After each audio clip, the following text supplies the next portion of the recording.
नमस्कार, आप देख रहे हैं द न्यूज बर्ड। मैं हूं आपके साथ अर्पिता सिंह और आइए नजर डालते हैं इस वक्त की खास खबरों पर। कांग्रेस के राष्ट्रीय प्रवक्ता ने प्रधानमंत्री पर साधा निशाना। जयराम रमेश ने कहा, कांग्रेस को ईडी, सीबीआई और इनकम टैक्स के नाम पर धमका रहे हैं मोदी।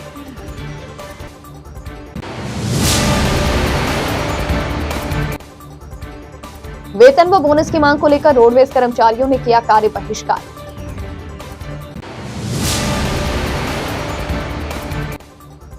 दीपावली के त्योहार को लेकर शहरवासियों में दिख रहा है गजब का उत्साह। घंटाघर में लगी खरीदारों की भीड़।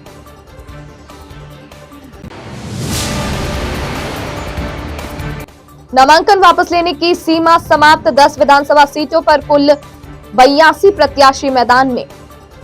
और अब खबरें विस्तार से। कांग्रेस के राष्ट्रीय प्रवक्ता जयराम रमेश ने प्रधानमंत्री नरेंद्र मोदी पर जमकर हमला बोला। उन्होंने साफ तौर पर कहा कि नरेंद्र मोदी यदि किसी राज्य के मुख्यमंत्री बनते हैं तो उनको राज्य में प्रचार करना चाहिए, लेकिन वह सिर्फ और सिर्फ कांग्रेस को ईडी, सीबीआई और इनकम टैक्स के नाम पर धमकाकर जनता को गुमराह करने में लगे हैं।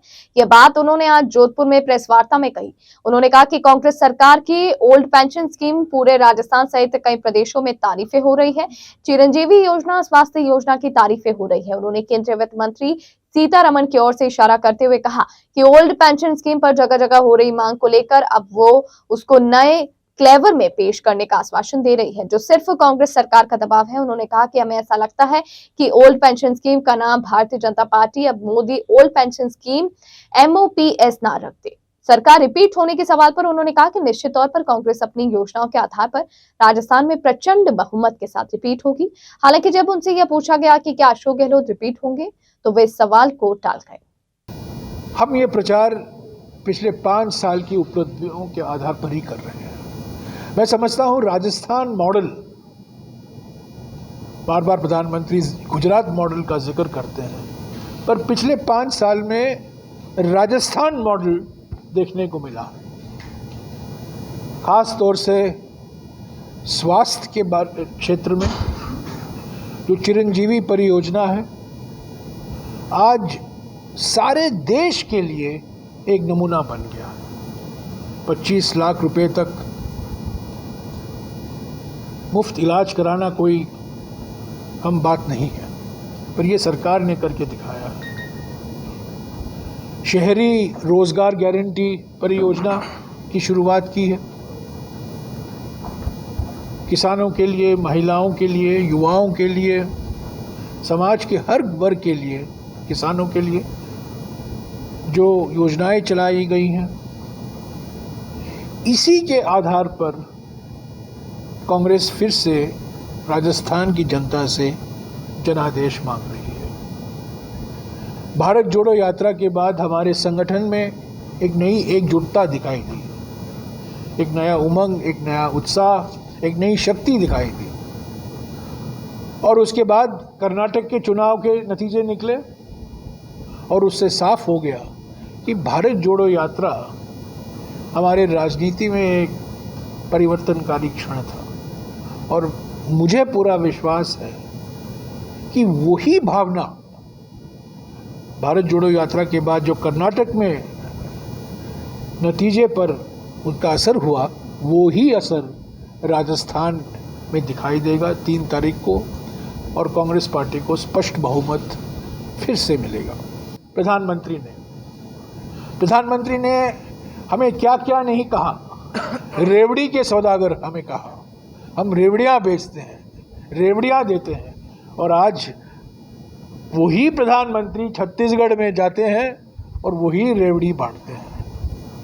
मध्य प्रदेश में जाते हैं, वही रेवड़ी बांटते हैं। और अभी जब राजस्थान में आएंगे, वही राग में वही रेवड़ी बांटेंगे। तो छत्तीसगढ़ में मैं नहीं समझता हूँ कि बीजेपी के पास कोई भी मुद्दा है। घबराई हुई है, भौखलाई हुई है, परेशानी में है, इसीलिए इन्होंने ईडी और भारी इस्तेमाल किया है, ईडी और सीबीआई और इनकम टैक्स का। मध्य प्रदेश में पिछले 20 साल में 18 साल बीजेपी की सरकार रही है, और आज भी लोग याद करते हैं किस तरीके से कमलनाथ जी की सरकार को गिराया गया। 2 साल के अंदर गिराया गया, कोविड के समय गिराया गया, लॉकडाउन को 10 दिन तक के लिए देरी की गई ताकि मध्य प्रदेश की सरकार गिरे, और तब ही उन्होंने लॉकडाउन की घोषणा की। आपको याद होगा मार्च के महीने में 2020 में। तो मध्य प्रदेश में भी थकावट आ गई है, क्योंकि 18 साल से वही सरकार, वही चेहरा, वही घोटाले, वही अत्याचार महिलाओं पर, आदिवासियों पर, दलितों पर। तो मध्य प्रदेश में भी कांग्रेस को स्पष्ट बहुमत, मैं समझता हूँ, दीवार पर लिखा गया है। राजस्थान में हिंदुस्तान जिंक बेचा गया है मिसाल के तौर से। कई ऐसे कंपनियां हैं, और इसका नतीजा ये होता है कि समाज के वंचित वर्गों के लिए रोजगार के अवसर घटते हैं, बढ़ता नहीं है, बेरोजगारी बढ़ती है। और मोदी सरकार की नीतियों के कारण महंगाई में तो अगर आप देखें, आंकड़े कुछ आए सरकार की ओर से, पर वास्तविकता यह है कि आवश्यक वस्तुओं की महंगाई बढ़ती जा रही है। और सबसे बड़ी बात राजस्थान के संदर्भ में मैं कहूँगा कि ये प्रधानमंत्री हमारे संघीय ढांचा पर रोज आक्रमण करते हैं, और जो राज्य सरकारें हैं, जो गैर बीजेपी सरकारें, जो कांग्रेस पार्टी की सरकार है या कोई विपक्ष पार्टी की सरकारें हैं, उनके खिलाफ ईडी, सीबीआई भेदभाव करते रहते हैं। और मिसाल के तौर से मैं आपको कहूँगा, राजस्थान में पूर्वी राजस्थान कनाल प्रोजेक्ट ERCP, हालांकि हमारे जल संसाधन मंत्री केंद्र में यहीं के रहने वाले एक नेता हैं, जाने माने नेता हैं, और उन्होंने उचित नहीं समझा कि केंद्र सरकार से इस पूर्वी राजस्थान कैनाल परियोजना, जो जिस पर करीब 14,000 करोड़ रुपया खर्च होगा और राजस्थान के पूर्वी इलाकों के लिए बहुत फ़ायदेमंद होगा, उसका समर्थन नहीं किया। हमें पूरा विश्वास है हमको जनादेश मिलेगा, और ख़ास तौर से क्योंकि मैं राजस्थान में हूँ, जोधपुर में हूँ, मैं राजस्थान की ही बात करूँगा। यहाँ मुझे कोई एंटी इनकम्बेंसी नहीं दिख रही है। मैं 16 दिन तक मैं था यहाँ भारत जोड़ो यात्रा के समय, उसके बाद में मैं भी आता रहा हूँ, और मुझे पूरा विश्वास है, कांग्रेस पार्टी को पूरा विश्वास है कि संगठन एकजुट होकर वो भारत जोड़ो यात्रा के मानसिकता को आगे लेकर हम एक साथ एकजुट होकर काम कर रहे हैं, और हमें स्पष्ट जनादेश मिलेगा। सूरसागर विधानसभा से निर्दलीय प्रत्याशी पूजा पारिक ने आज अपना नामांकन वापस ले लिया।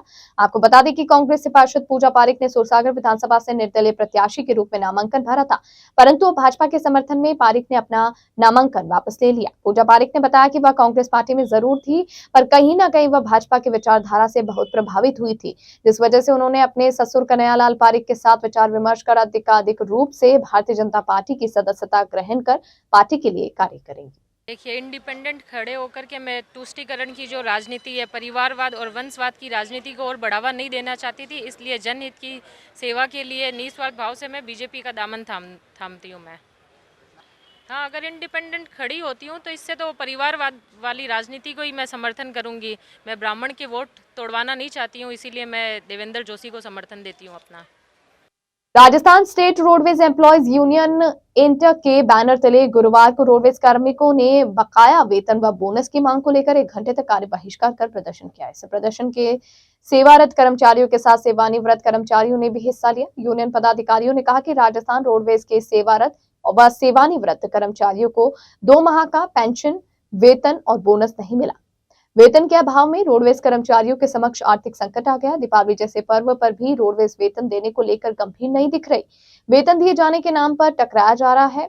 रोडवेज को आगे विकास के पथ पर ले जाने के लिए कर्मचारी दिन रात मेहनत कर रहे हैं, लेकिन रोडवेज प्रशासन गंभीर नहीं है। इसी के चलते आज दोपहर 1 घंटे तक कर्मचारियों ने कार्य बहिष्कार किया। उन्होंने बताया कि सरकार ने कई योजनाओं में फ्री स्कीम चला रखी है, लेकिन इस फ्री टिकट का पैसा रोडवेज के खाते में नहीं आ रहा।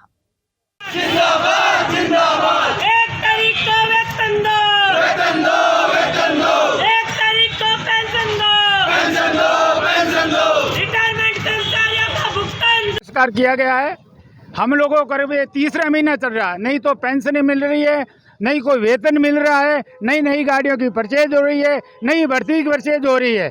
लोगों के 7 साल रिटायरमेंट उनका भुगतान तक नहीं हो रहा है। हम लोगों ने 3 तारीख को प्रदर्शन किया था, 7 तारीख को किया था। आज हमें 1 घंटे के लिए जो 1 से लेकर 2 बजे के बीच में जो कार्य का बहिष्कार का राजनीतिक मांग है कि तुरंत पर जो है वेतन समय पर निश्चित किया जाए और पेंशन समय पर निश्चित की जाए, नई भर्ती की जाए, नई गाड़ियों की परचेज की जाए। हमारे सरकार के ये मांग है। पहले सरकार के साथ हमारे बैठ कर समझौता हुआ था, उन्हें सरकार ने तय किया था कि 1 तारीख को वेतन देंगे, 1 तारीख को पेंशन देंगे, नई 2000 बसों का परचेज करेंगे। आज स्थिति ये है कि सरकार के समझौते होने के बाद भी 1 महीना हो गया, परंतु सरकार की जून तक नहीं रहेगी, नहीं समय पे वेतन मिल रहा है, नहीं समय पे पेंशन मिली है, नहीं रिटायरमेंट को भुगतान कर रहा है। हाँ। नहीं पेमेंट नहीं मिला 7 साल से, और आईटी को भुगतान नहीं मिला, वो सैलरी आ गई ना, एक को की नहीं मिली है। किशन सिंह गहलोत, डिवीजन अध्यक्ष। जोधपुर शहर में निशानेबाज के शौकीन युवाओं को राष्ट्रीय और अंतर्राष्ट्रीय स्तर पर पहुंचाने के लिए विधिवत प्रशिक्षण देने के उद्देश्य से शहर में हक शूटिंग अकादमी शुरू की गई। राजस्थान उच्च न्यायालय के न्यायाधीश फरजंद अली और आरपीएससी के सदस्य प्रोफेसर अयूब खान ने विधिवत रूप से इस अकादमी का उद्घाटन किया। इस अवसर पर शहर के कई राष्ट्रीय व अंतर्राष्ट्रीय स्तर के खिलाड़ी, खेल प्रेमी और गणमान्य नागरिक उपस्थित थे। खेल प्रेमी न्यायाधीश जस्टिस फरजंद अली ने इस अवसर पर कहा कि एक स्वस्थ शरीर में ही स्वस्थ मस्तिष्क निवास करता है और स्वस्थ शरीर तभी होगा जब युवा खेलों की तरफ ध्यान देंगे। उन्होंने कहा कि निशानेबाजी सिर्फ शारीरिक रूप से ही हर व्यक्ति को संतुलित नहीं करती, बल्कि एकाग्रता से उससे मानसिक रूप से भी दृढ़ करती है। आरपीएससी के सदस्य प्रोफेसर अयूब खान ने इस अवसर पर अपने अध्यक्षीय उद्बोधन में हक ब्रदर्स के इस साहकार की प्रशंसा करते हुए खिलाड़ियों को उज्जवल भविष्य की शुभकामनाएं दी। इस बार दीपावली का त्योहार 6 दिन तक मनाया जाएगा। दीपावली महापर्व 10 नवंबर को धनतेरस से शुरू होगा। इस बार 700 साल बाद दीपोत्सव पर 8 शुभ संयोग बनेंगे। ये शुभ संयोग महालक्ष्मी, सौभाग्य, आयुष्मान, गजकेसरी, हर्ष, उभयचरी, काहल व दुर्धरा योग होंगे। इस दीपावली शुभ संयोग होने के साथ ही शुभ संकेत भी रहेंगे। दीपावली पर शुभ योगों की ऐसी स्थिति पिछले 700 सालों में भी नहीं बनी। इतने शुभ संयोग बनने से ये लक्ष्मी पर्व सुख समृद्धि देने वाला रहने के साथ ही दीपावली पर बन रही ग्रह स्थिति देश की तरक्की व शुभ संकेत भी देगी। इस बार दीपावली पर्व को लेकर शहरवासियों में गजब का उत्साह देखने को मिल रहा है। शहर के भीतरी क्षेत्र में स्थित घंटाघर में खरीदारी की रौनक देखने को मिल रही है। बड़ी संख्या में शहरवासी यहाँ दीपावली की खरीदारी करने के लिए पहुंच रहे हैं। और बुलेटिन में यहाँ रुकेंगे एक ब्रेक के लिए। ब्रेक के बाद जारी रहेगा खबरों का सिलसिला। आप बने रहिए द न्यूज बर्ड के साथ।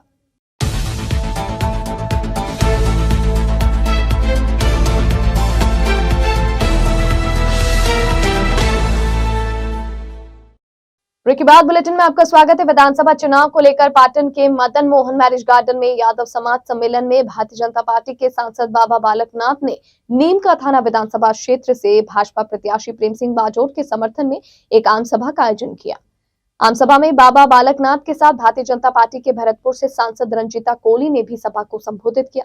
सभा के बाबा बालकनाथ ने गहलोत सरकार पर भ्रष्टाचार, तुष्टीकरण, पेपर लीक तथा किसानों के साथ धोखे को लेकर जोरदार हमला बोला। इस दौरान बाबा बालकनाथ व रंजीता कोहली को 51 किलो फूलों की माला पहनाकर उनका स्वागत किया गया। ऐसा ही शासन था, अधर्म का शासन था, सत्ता लोभी लोग थे, दुर्योधन सत्ता लोभी था और सत्ता के लोभ में उसने सभी मर्यादाओं को तोड़ने का काम किया, धर्म को तोड़ने का काम किया। आज राजस्थान की भी वही स्थिति है। इस सत्ता लोभी सरकार ने और वही घटना राजस्थान में दोहराई जाती है। उधर उदयपुर की तरफ वहां भी एक महिला निवस्त्र करके उसको सरेआम बाजार में घुमाया जाता है। वही घटना है राजस्थान की। उस समय धर्म युद्ध हुआ था, आज का धर्म युद्ध है ये चुनाव। इस चुनाव के माध्यम से धर्म युद्ध में आप सबको कूदना होगा और भगवान कृष्ण की भांति, पांडवों की भांति धर्म के पक्ष में खड़े होकर इस अधर्मी सरकार को गिराना होगा, तभी राजस्थान की जय जय होगी। राजस्थान विधानसभा चुनाव की आचार संहिता लगने के बाद से ही पुलिस और प्रशासन एक्शन मोड में जगह जगह पुलिस और स्पेशल टीमें आने जाने वाले वाहन व लोगों की सघन जांच कर रही है। इस क्रम में कुंचामन शहर की गोलपियाओं के पास पलटन गेट से फ्लाइंग स्क्वाड की टीम शामिल अधिकारियों पेमाराम, देवेंद्र कुमार व कस्बा देवीलाल व धर्माराम ने संदिग्ध मानकर एक कार को रुकवाया। तलाशी के दौरान कार में नकदी और सोने के बने हुए गहने मिले। इसके बाद कार को कुचामन पुलिस थाने ले जाया गया। नागौर आयकर विभाग की टीम को सूचना मिलने पर आयकर विभाग की टीम कुचामन थाने पहुंची। पूछताछ के दौरान कार में सवार लोग सोने व नकदी के बारे में संतोषप्रद जानकारी नहीं दे सके। आयकर विभाग की टीम ने शामिल आयकर विभाग अधिकारी प्रदीप कुमार पारिक, निरीक्षक अमित पूनिया व मोहन सिंह ने इसके बाद नियमानुसार कार्यवाही की। अपने उच्च अधिकारियों को इसकी सूचना दी। उन्होंने बताया कि लगभग 910 ग्राम सोना गहने के रूप में मिला। साथ ही कार में 22 लाख रुपए की नकदी भी मिली। जब पुलिस द्वारा युवक से इनके दस्तावेज मांगे गए तो वह बिल दिखाने में असमर्थ रहा। इसके बाद पुलिस ने इस मामले की जानकारी पुलिस के वरिष्ठ अधिकारियों के साथ जिला निर्वाचन अधिकारी व आयकर विभाग को दी। निर्वाचन विभाग एवं आयकर विभाग की टीम भी मौके पर पहुंची और युवक से पूछताछ जारी है। राजस्थान विधानसभा चुनाव 2023 के चलते सभी पार्टियों के प्रत्याशियों ने चुनाव प्रचार प्रसार आरंभ कर दिया है। इसी के चलते शहर विधानसभा भाजपा प्रत्याशी अतुल भंसाली द्वारा शहर के भीतरी क्षेत्र में चुनाव प्रचार प्रसार लगातार जारी है। पार्षद सुरेश जोशी ने बताया कि प्रत्याशी अतुल भंसाली के समर्थन में आज शहर के भीतरी क्षेत्र में स्थित पूरा मोहल्ला, चतानियों की गली, हटड़ियों का चौक, सराफा बाजार में घर घर जाकर जनसंपर्क कर व समर्थन व वोट देने की अपील की गई। सुरेश जोशी ने बताया कि भाजपा प्रत्याशी को लेकर शहरवासियों के और कार्यकर्ता में गजब का उत्साह देखने को मिल रहा है। उन्होंने बताया कि चुनाव प्रचार प्रसार के दौरान घर घर जाकर जनसंपर्क कर बुजुर्गों का आशीर्वाद लिया एवं सही प्रत्याशी को चुनने की अपील की गई। इस दौरान पूर्व नेता प्रतिपक्ष राजेंद्र बोहरा, खांडा फलसा मंडल अध्यक्ष महेंद्र छंगानी सहित बड़ी संख्या में भाजपा कार्यकर्ता उपस्थित रहे।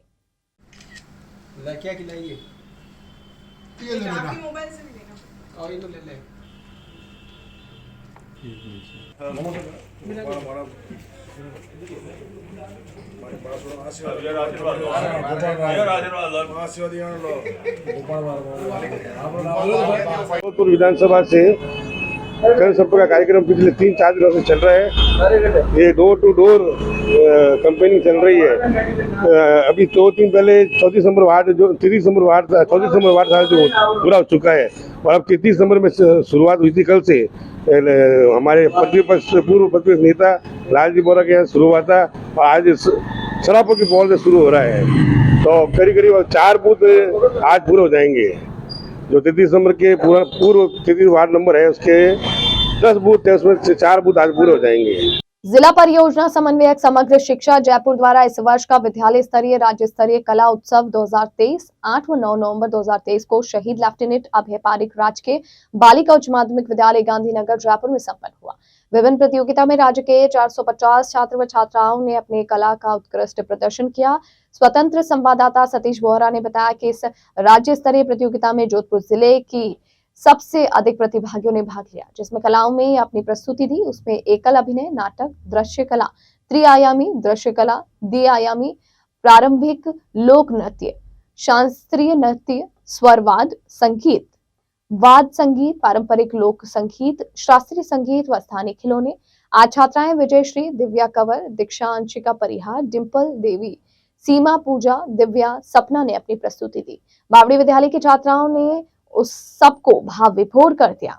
जब पूजा ने गाया तो छोटी सी उम्र पर नाई बाबू साह काई थारों में करियो कसूर। वहीं पर जयपुर के नृत्यांगनाओं ने जयपुर घराने के कथक नृत्य की सुंदर प्रस्तुतियां देकर श्रोताओं से तालियां बटोरी। वहीं जोधपुर शहर की किसान कन्या की वरिष्ठ अध्यापिका पायल साखला के शिष्या ने अपने अनूठे नृत्य से श्रोताओं को मंत्रमुग्ध कर दिया। आज की प्रस्तुतियां और प्रतियोगिता में विशेष प्रस्तुति, लघु नाटिका नृत्य व राजस्थान का बहुचर्चित भवाई नृत्य रहा। जयपुर शहर के स्कूल शिक्षा का एकमात्र तबला वादक, वरिष्ठ संगीतकार, संगीत निदेशक राजेंद्र डांगी निर्णायक की भूमिका में अपनी उपस्थिति मुख्य अतिथि व विशिष्ट अतिथि के रूप में राज्य के कर्मचारी ही उपस्थित थे। विधानसभा चुनाव में नामांकन वापस लेने के समय सीमा समाप्त होने के साथ ही जिले में अब चुनाव लड़ने वाले प्रत्याशियों की संख्या स्पष्ट हो गई है।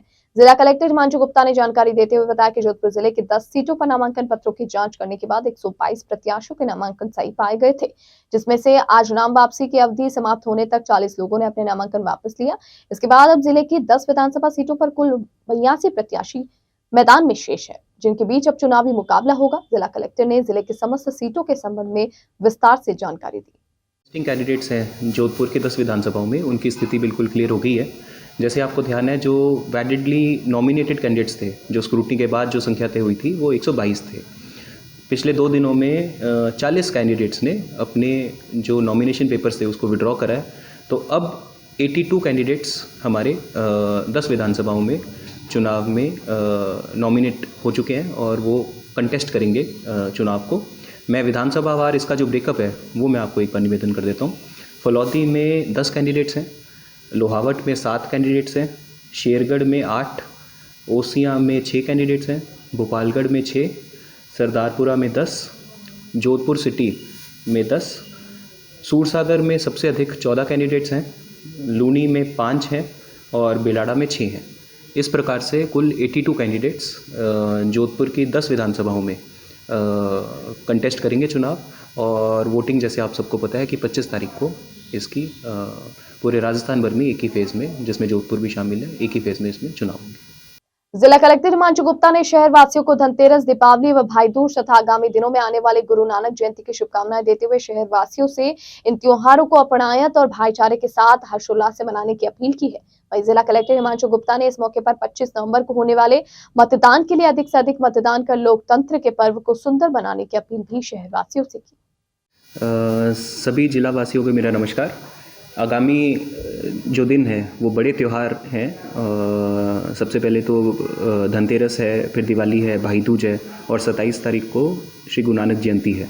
तो मैं इन सभी पावन त्योहारों पे आप सभी को शुभकामनाएं देता हूं और उम्मीद करता हूं कि जोधपुर की जो अपनायत है, जो भाईचारा है, उसको हम फॉलो करते हुए, उसकी पालना करते हुए हम हर्षोल्लास से बट शांति रखते हुए ये चुनावों को मनाएं और ये त्योहारों को हम मनाएंगे। और इसके अलावा जैसे आप सभी को ध्यान है कि लोकतंत्र का जो सबसे बड़ा पर्व है, जो चुनाव होते हैं, वो भी हमारे 25 तारीख को ड्यू हैं। तो मैं इसी प्लेटफॉर्म से आपसे ये भी निवेदन करूंगा कि 25 तारीख को सभी जो भी हमारे 18 वर्ष से ऊपर जो वोटर्स हैं, जो इस बार चुनाव में अपनी भागीदारी निभाएंगे, वो अधिक से अधिक वोट डालें, जिससे ये जो लोकतंत्र का जो त्यौहार है, जो पर्व है, इसकी सार्थकता को हम सिद्ध कर सकें। धन्यवाद। और अंत में एक बार फिर नजर बुलेटिन की खास खबरों पर। कांग्रेस के राष्ट्रीय प्रवक्ता ने प्रधानमंत्री पर साधा निशाना। जयराम रमेश ने कहा, कांग्रेस को ईडी, सीबीआई और इनकम टैक्स के नाम पर धमका रहे हैं मोदी।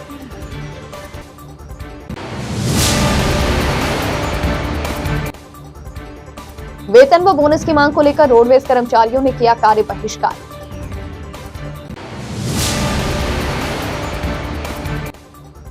दीपावली के त्योहार को लेकर शहरवासियों में दिख रहा है गजब का उत्साह। घंटाघर में लगी खरीदारों की भीड़।